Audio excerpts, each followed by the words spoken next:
K S ನರಸಿಂಹಸ್ವಾಮಿಗಳು. ರಾಯರು ಬಂದರು ಮಾವನ ಮನೆಗೆ, ರಾತ್ರಿಯಾಗಿತ್ತು. ಒಂದಿರುಳ ಕನಸಿನಲ್ಲಿ ಎನ್ನವಳ ಕೇಳಿದನು, ಚಂದನಿನಗಾವುದೆಂದು. ಮೈಸೂರು ಮಲ್ಲಿಗೆ. ಕನ್ನಡದ ಕಾವ್ಯ ಅಂದರೆ ಒಂದು ಕಾಲದಲ್ಲಿ ಎಲ್ಲರಿಗೂ ಮನಸ್ಸಿಗೆ ಬರ್ತಾ ಇದ್ದು ಒಬ್ಬರೇ ಒಬ್ಬರು ಕವಿ, ಕೆ ಎಸ್ ನರಸಿಂಹಸ್ವಾಮಿ. ಮೈಸೂರು ಮಲ್ಲಿಗೆ ಬರೆದವರು.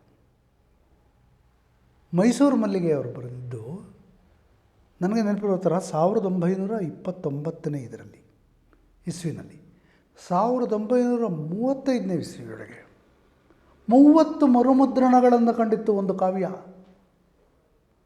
ಇವತ್ತು ಒಂದು ಕಾವ್ಯದ ಮರುಮುದ್ರಣ ಕಾಣೋದಕ್ಕೆ 5ರಿಂದ 10 ವರ್ಷ ಬೇಕಾಗುತ್ತೆ.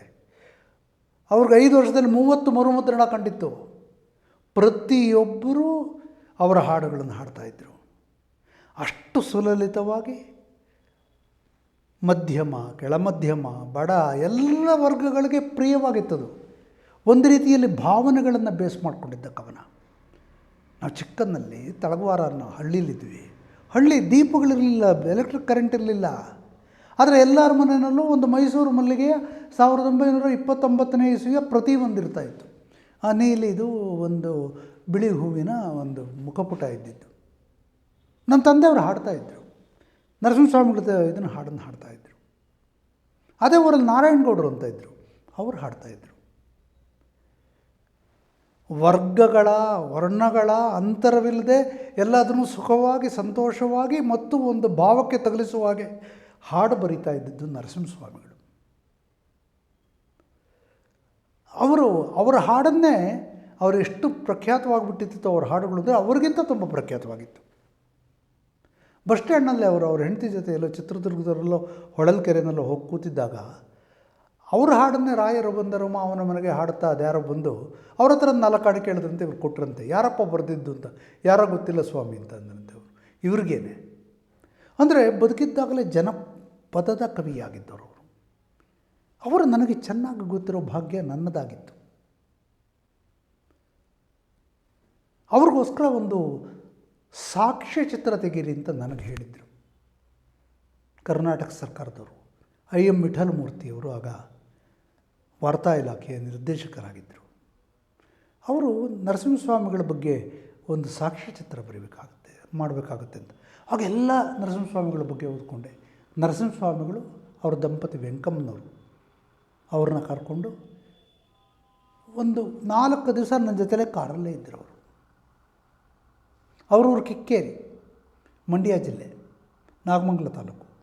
ಆ ಕಿಕ್ಕೇರಿಗೆ ಅವ್ರ ಮನೆಗೆ ಕರ್ಕೊಂಡೋದ್ವಿ. ಅವ್ರದ್ದೆಲ್ಲ ಸಂತೋಷವಾಗಿತ್ತು. ಆ ಬೆಳಗಾಗಲೇ ಅವ್ರಿಗೂ ವಯಸ್ಸಾಗಿತ್ತು. ಅವರ ಪದ್ಯಗಳಿಗೂ ವಯಸ್ಸಾಗಿಲ್ಲ. ಅವ್ರ ಪದ್ಯಗಳಿಗೆಲ್ಲ 20 ವರ್ಷ 21 ವರ್ಷ.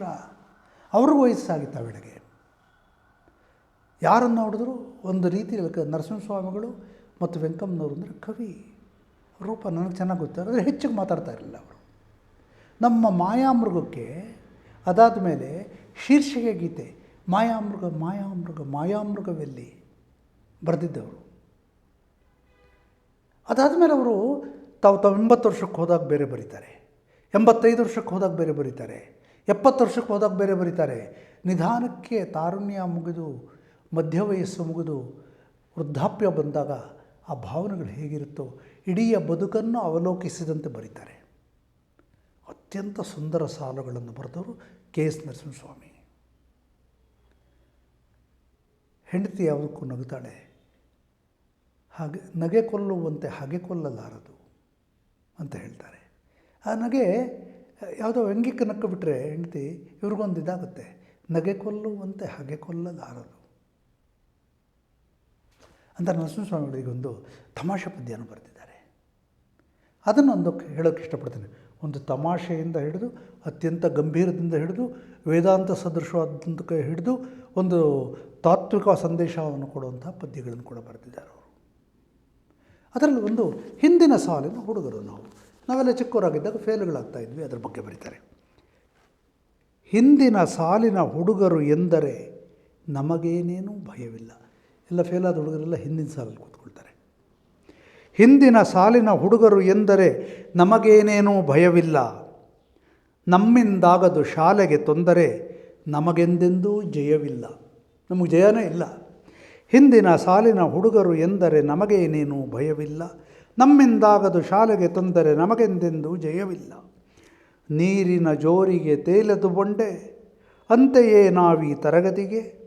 ಪರೀಕ್ಷೆ ಎಂದರೆ ಹೂವಿನ ಚೆಂಡೆ, ಚಿಂತಿಸಬಾರದು ದುರ್ಗತಿಗೆ. ಹಿಂದಿನ ಸಾಲಿನ ಹುಡುಗರು ನಾವು, ನಮಗೇನೆ ಭಯವಿಲ್ಲ. ವರುಷ ವರ್ಷವೂ ನಾವಿದ್ದಲ್ಲಿಯೇ ಹೊಸ ವಿದ್ಯಾರ್ಥಿಗಳಾಗುವೆವು. ಇನ್ನು ತಿರ್ಗಿ ಇದು ಬಂದುಬಿಟ್ಟಾಗ ಹೊಸ ವಿದ್ಯಾರ್ಥಿಗಳಾಗ್ಬಿಡ್ತಾರೆ. ವರ್ಷ ವರ್ಷವೂ ನಾವಿದ್ದಲ್ಲಿಯೇ ಹಿಂದಿನ ಬೆಂಚಲ್ಲೇ ಹೊಸ ವಿದ್ಯಾರ್ಥಿಗಳಾಗುವೆವು. ಪುಟಗಳ ತೆರೆಯದೆ ತಟ ಓದದೆ ಬಿಸಿಲಿಗೆ ಗಾಳಿಗೆ ಮಾಗುವೆವು. ಪುಟಗಳು ತೆರೆಯಲ್ಲ, ಕಷ್ಟಪಡಲ್ಲ, ಬಿಸಿಲಿಗೆ ಗಾಳಿಗೆ ಮಾಗ್ತೀವಿ ಆಚೆಗೆ. ಕ್ಲಾಸ್ ರೂಮಲ್ಲಿ ಏನಿಲ್ಲ.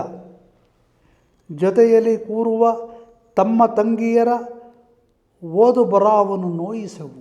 ಅವರೆಲ್ಲ ಓದ್ತಾಯಿದ್ರು, ನಾವೇನು ನೋಯಿಸಲ್ಲ. ನಮ್ಮಂತಾಗದೆ ಅವರೀ ಶಾಲೆಯ ಬಾವುಟವೇರಿಸಲಿ ಎನ್ನುವೆವು. ನಮಗಾಗೋದು ಬೇಡ, ಅವರೀ ಶಾಲೆಯ ಬಾವುಟ ಹೊಂದಿರಿಸ್ತೀವಿ. ಓದಲಿ ಅವರು, ನಾವು ಓದಲ್ಲ, ಅವರು ಓದ್ತಾರೆ, ಓದಲಿ. ಜೊತೆಯಲ್ಲಿ ಕೂರುವ ತಮ್ಮ ತಂಗಿಯರ ಓದು ಬರಹವನ್ನು ನೋಯಿಸೆವು. ನಮ್ಮಂತಾಗದೆ ಅವರೀ ಶಾಲೆಯ ಬಾವುಟವೇರಿಸಲೆನ್ನುವೆವು.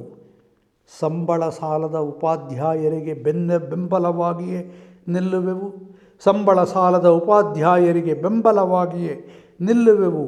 ಪಾಠ ಪ್ರವಚನ ರುಚಿಸದೆ ಹೋದರೆ ಪಾಕುಂಪಪ್ಪನು ಮೆಲ್ಲುವೆವು. ಅದಿಷ್ಟ ಇಲ್ಲಾಂದರೆ ಜೇಬಿನ ತಂದಿರ್ತೀವಿ ಮನೆಯಿಂದ, ಆ ಪಾಕುಂಪಪ್ಪನ ತಿಂತೀವಿ.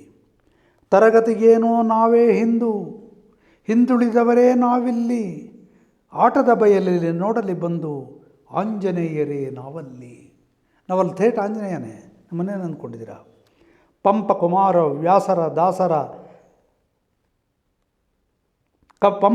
ವ್ಯಾಸರ ದಾಸರ ಹರಿಹರ ಶರಣರ ಕುಲ ನಾವು. ಕನ್ನಡದಲ್ಲೇ ತೇರ್ಗಡೆಯಾಗದ ಪಂಡಿತ ಪುತ್ರರ ಪಡೆ ನಾವು. ಪಂಪ ಕುಮಾರ ವ್ಯಾಸರ ದಾಸರ ಹರಿಹರ ಶರಣರ ಕುಲ ನಾವು. ಆದರೆ ಕನ್ನಡದಲ್ಲೇ ತೇರ್ಗಡೆಯಾಗದ ಪಂಡಿತ ಪುತ್ರರ ಪಡೆ ನಾವು.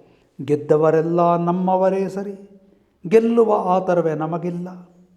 ಸೋತವರಿಗೆ ನಾವಿಲ್ಲವೇ ಮಾದರಿ, ಕೆರೆಗೆ ಬೀಳುವುದು ತರವಲ್ಲ. ಫೇಲಾದರೆ ಕೆರೆಗೆ ಬೀಳಬೇಡ್ರಪ್ಪ, ನಾವಿಲ್ವಾ? ಎಕ್ಸಾಂಪಲ್ಲು, ಎಷ್ಟು ವರ್ಷ ಆದರೂ ಹಿಂಗೆ ಕೂತಿದ್ದೀವಿ. ಗೆದ್ದವರೆಲ್ಲ ನಮ್ಮವರೇ ಸರಿ, ಗೆಲ್ಲುವ ಆತರವೇ ನಮಗಿಲ್ಲ. ಸೋತವರಿಗೆ ನಾವಿಲ್ಲವೇ ಮಾದರಿ, ಕೆರೆಗೆ ಬೀಳುವುದು ತರವಲ್ಲ. ಅದೆಲ್ಲ ಕೆರೆಗೆ ಬಿದ್ದುಬಿಡ್ತಾಯಿದ್ರು. ಕುಕ್ಕನಹಳ್ಳಿ ಕೆರೆಯಲ್ಲಿ ಆತ್ಮಹತ್ಯೆ ಮಾಡ್ಕೊಂಡ್ಬಿಡೋದು ಎಲ್ಲ ಇದಾದರೆ, ಮೈಸೂರಲ್ಲಿ ಹಾಗೆ. ಗೆದ್ದವರೇರುವ ಭಾಗ್ಯದ ದಾರಿಗೆ ಕದಲದ ದೀಪಗಳಾಗುವೆವು. ಗೆದ್ದವರೇರುವ ಭಾಗ್ಯದ ದಾರಿಗೆ ಕದಲದ ದೀಪಗಳಾಗುವೆವು. ಹಲವರು ಸೋಲದೆ ಕೆಲವರ ಗುಂಪಿಗೆ ಬೆಲೆ ಇರದೆಂದೇ ನಂಬಿದೆವು. ಹಲವರು ಸೋಲದೆ ಕೆಲವರ ಗೆಲುವಿಗೆ ಬೆಲೆ ಇರದೆಂದೇ ನಂಬೆವು. ನಾವು ಸೋಲದೆ ಇದ್ದರೆ ಅವ್ರಿಗೇನು ಬೆಲೆ? ಗೆದ್ದವ್ರಿಗೆ. ನಾವು ಸೋತ್ರೇನೆ ಅವ್ರಿಗೆ ಬೆಲೆ. ಊರಿಗೆ ಊರೇ ಹಸೆಯಲ್ಲಿ ನಿಂತರೆ ಆರತಿ ಬೆಳಗಲು ಜನವಿನ್ನೆಲ್ಲಿ. ಊರಿಗೆ ಊರೇ ಹಸೆಯಲ್ಲಿ ನಿಂತರೆ ಆರತಿ ಬೆಳಗಲು ಜನವೆಲ್ಲಿ. ಎಲ್ಲ ಹಾಡುವ ಬಾಯೇ ಆದರೆ ಚಪ್ಪಾಳೆಗೆ ಜನವೆನ್ನೆಲ್ಲಿ. ಎಲ್ಲ ಹಾಡುವ ಬಾಯೇ ಆದರೆ ಚಪ್ಪಾಳೆಗೆ ಜನವಿನ್ನೆಲ್ಲಿ.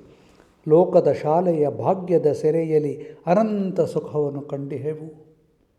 ಲೋಕದ ಶಾಲೆಯ ಭಾಗ್ಯದ ಸೆರೆಯಲ್ಲಿ ಅನಂತ ಸುಖವನ್ನು ಕಂಡಿಹೆವು. ಇದೇ ಸತ್ಯವೆಮಗಿದ ಆಸರೆಯಲ್ಲಿ ಜಯಾಪಜಯಗಳ ದಾಟುವೆವು. ಪುಸ್ತಕ ಓದದೆ ಪ್ರೀತಿಯನ್ನರಿತೆವು. ಪುಸ್ತಕ ಓದದೆ ಪ್ರೀತಿಯನ್ನರಿತೆವು. ಗೆಲ್ಲದೆ ಹೆಮ್ಮೆಯ ಗಳಿಸಿದೆವು. ನಾವೀ ಶಾಲೆಯನೆಂದೂ ಬಿಡೆವು. ನೆಮ್ಮದಿಯಾಗಿಯೇ ಉಳಿಯುವೆವು. ಇಂದಿನ ಸಾಲಿನ ಹುಡುಗರು ಎಂದರೆ ನಮಗೇನೇನೂ ಭಯವಿಲ್ಲ. ನಮ್ಮಿಂದಾಗದು ಶಾಲೆಗೆ ತೊಂದರೆ ನಮಗೆಂದೆಂದೂ ಜಯವಿಲ್ಲ.